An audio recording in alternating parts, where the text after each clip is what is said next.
नमस्कार दोस्तों, स्वागत है आपका एक बार फिर से। हम पढ़ रहे हैं लिटरेरी फॉर्म्स। यदि आप सेकंड ग्रेड के लिए या आप ईएमआरएस के लिए या फर्स्ट ग्रेड के लिए तैयारी कर रहे हैं इंग्लिश का टीचर बनने के लिए, तो ये क्लास आपके लिए मोस्ट इम्पोर्टेंट है। बेसिकली सेकंड ग्रेड इंग्लिश अभी आरपीएससी के द्वारा जो वैकेंसी आई है उसमें सिलेबस को 3 पार्ट में डिवाइड किया गया है। जो फर्स्ट पार्ट है वो अपना ग्रामर से रिलेटेड है, सेकंड पार्ट लिटरेचर से रिलेटेड है, तीसरे पार्ट में टीचिंग मेथड वगैरह है। तो जो सेकंड पार्ट है ग्रामर से रिलेटेड, जो ग्रेजुएशन लेवल पर आधारित है, उसमें हमने सबसे पहले सेकंड ग्रेड के इसी पार्ट को कवर करने की सोचा है, क्योंकि ये पार्ट डिफिकल्ट लगता है स्टूडेंट्स को, क्योंकि पूरा का पूरा इसके अंदर लिटरेचर है।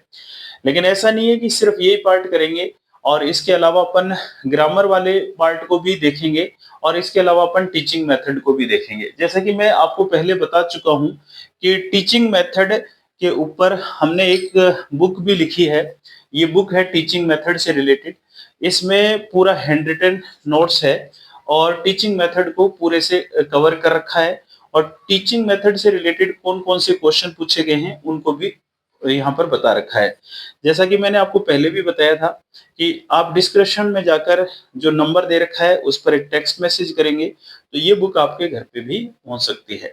टीचिंग मेथड इंग्लिश के हैं पूरी की पूरी बुक यहाँ पर आपको दिख रहा है, हैंड रिटन में है। पूरा का पूरा कोई गलती की गुंजाइश करने की कोशिश नहीं है, क्या पता फिर भी हो जाए तो आप कमेंट करके बताएं कि सर इसमें ये मिस्टेक है। संभावना नहीं है फिर भी।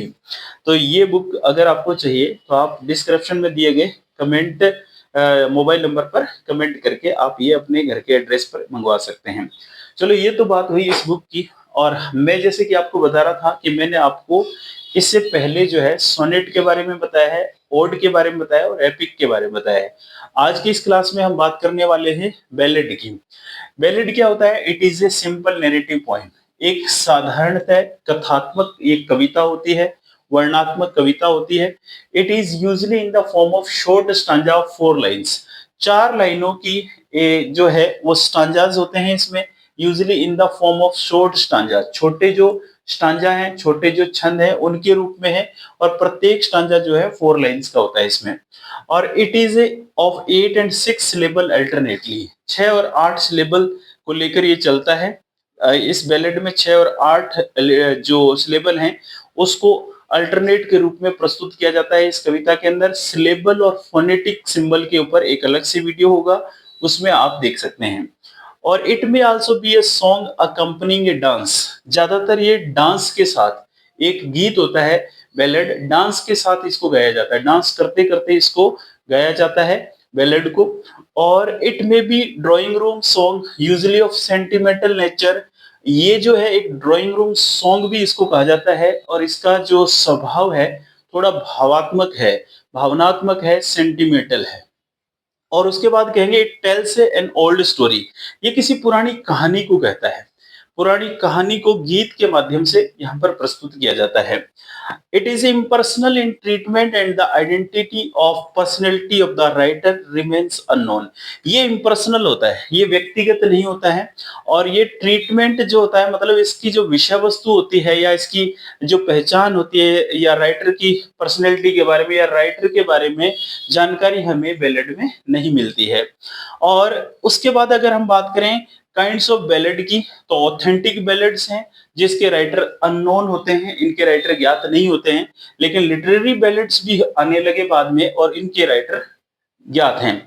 एक प्रसिद्ध जैसे आपने सैमुअल कोलरिज ने, सैमुअल टेलर कोलरिज ने एंशिएंट मेरिनर नाम का एक बैलेड लिखा था, वो उसके ज्ञात राइटर माने जाते हैं। और ये जो लिटरेरी बैलेड्स होते हैं इसके राइटर नॉन होते हैं, बट इनकी थीम ये ऑथेंटिक बैलेड से ही उठाते हैं। यानी कि आपने शादी ब्याह वगैरह में देखे होंगे जो गीत गाए जाते हैं, तो ये पता नहीं किसने लिखे थे, कब लिखे थे, या फिर हम ये कह सकते हैं कि ये लिखे हुए नहीं थे और ये ओरल या वर्बली जो है ना चलते आ रहे हैं कई सदियों से, और उसको आगे से आगे लोग याद कर लेते हैं और आगे से आगे उसको गाते रहते हैं। तो बैलेड ये हैं। और ये जो लिटरेरी बैलेड है इनकी आधारशिला आप कह सकते हो ऑथेंटिक बैलेड ही होते हैं। ऑथेंटिक बैलेड की थोड़ी भाषा को सरल कर लेते हैं और कुछ और चीजें मिक्स करके इसको कोई राइटर अपने नाम से लिख लेता है, तो इसको अपन लिटरेरी बैलेड्स कहते हैं। वैसे जो ओरिजिनल जो बैलेड्स होते हैं, ऑथेंटिक बैलेड भी कहते हैं इनको, इनके राइटर नॉन नहीं होते हैं। और ये जो बैलेड होते हैं, ये जो गीत होते हैं, इनके लेखक ज्ञात नहीं है। ये एक पीढ़ी से दूसरी पीढ़ी, एक व्यक्ति से दूसरे व्यक्ति वर्बली चलते आ रहे हैं, इसलिए इसको अपन ओरल भी कह सकते हैं। और इसलिए अपन मोटे-मोटे तौर पर अब बैलेड के बारे में जाने तो इस ये सिंपल नैरेटिव पोएम होती है, शॉर्ट स्टांजा होते हैं 4 लाइनों के, और इसमें 8 और 6 सिलेबल अल्टरनेटली होते हैं। और ये जो है डांस के साथ गाया जाता है, ड्राइंग रूम सॉन्ग भी इसको कहते हैं। इसका जो नेचर है वो थोड़ा सेंटिमेंटल होता है। इसमें किसी प्राचीन कहानी के बारे में बताया जाता है, और ये इसकी जो प्रकृति है, जो पर्सनल है, व्यक्तिगत नहीं है। और इसका जो राइटर होता है वो भी अननोन होता है, और जिस बैलेड के राइटर अननोन होते हैं वो ऑथेंटिक बैलेड कहलाते हैं। और लिटरेरी बैलेड भी हुए, जैसे एंशिएंट मैरिनर, ये सैमुअल टेलर कोलरिज के द्वारा लिखा गया बैलेड था। और इसके अलावा भी, कोलरिज के अलावा भी बहुत सारे ऐसे पोइट थे जिन्होंने बैलेड्स को लिखा था। तो दोस्तों, ये जैसे ही सारी चीजें कंप्लीट हो जाएंगे, जैसे कि sonnet, ode, ballad, epic, simile, metaphor, ये सारी चीजें कंप्लीट होने के बाद इनसे रिलेटेड प्रीवियस एग्जाम में क्या क्या क्वेश्चन पूछे गए थे उन सब का जिक्र भी अपन करेंगे। तो फटाफट से शॉर्ट नोट बनाने के उद्देश्य से इसको नोट कर डालिए।